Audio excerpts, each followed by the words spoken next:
We're now delighted to be joined over the telephone by our guest for this afternoon, Dr. Mostafa Ragab, Head of Egyptian Communities in Europe. Dr. Mostafa, very good afternoon to you, sir. A very good afternoon to you and everyone there in Egypt. Happy Eid. Likewise to you too, Dr. Mostafa. Happy Eid to you and all the Egyptians and communities all around Europe. Let me start by asking you, Dr. Mostafa, how do the Egyptian community organize the Eid celebrations being away from home? Oh, that is very, very difficult. But we try our best. We try to make something artificial. But let me take you back to the good old days when we were young people in Egypt with the family. You will have about 30, 40 people at home, the grandparents, the parents, everybody. So we live and dream with these things that doesn't exist anymore. And we live here in the UK or in Europe in general as orphanage that we try to make anything artificial to make us feel the happiness and the joy of Eid. And we try to get the family to start with. We were young people, so we used to get together and have a meal and enjoy ourselves. But now things have changed and we're all parents and grandparents, and we started to try and go back to the roots that we grew up in Egypt to bring the family together and celebrate. But as well, there is a lot of people who are not like us with families, so they try to get together in restaurants and venues, the hard venues, and make a dish party and get together and try to enjoy themselves. Play the usual music, Eid and Kulthum, Ya Laylatul Eid, and all the things that give us the good memory. So it's always an occasion for the people to get together and try to enjoy it and make the best out of it. Indeed, whatever we do, it's never like Egypt. Of course, indeed. But as you said, you make the best of it. Dr. Mostafa, let me ask you, Eid al-Adha specifically has very special practices, for example, and rituals. How, for example, do you carry out like the sacrificial ritual, for example, of an animal? How is this organized amongst Egyptians abroad?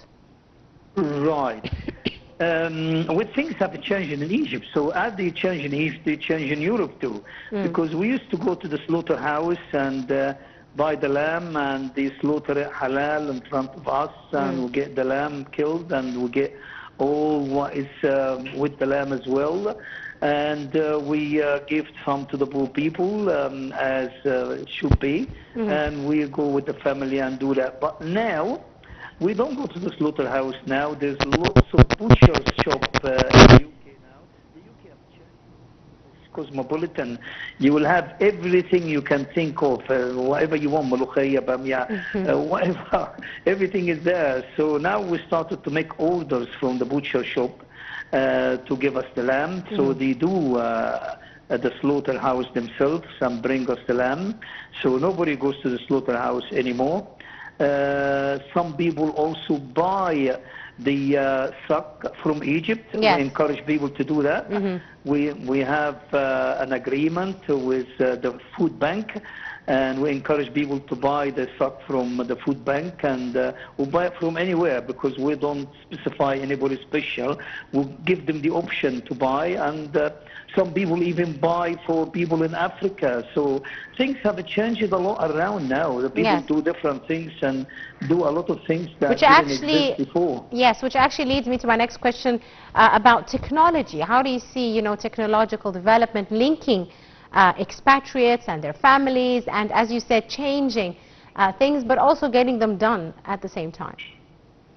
Well, technology have played a big part, because you remind me with the old days when we didn't know when Eid is, when we didn't know what to do. There were no communication, no satellite, no telephones, nothing whatsoever. So we were really, what you say, strangers somewhere. And now, with the technology around, you on the phone with me now. I used to book a call and get it after 1 week. Yes. And it cost me a fortune.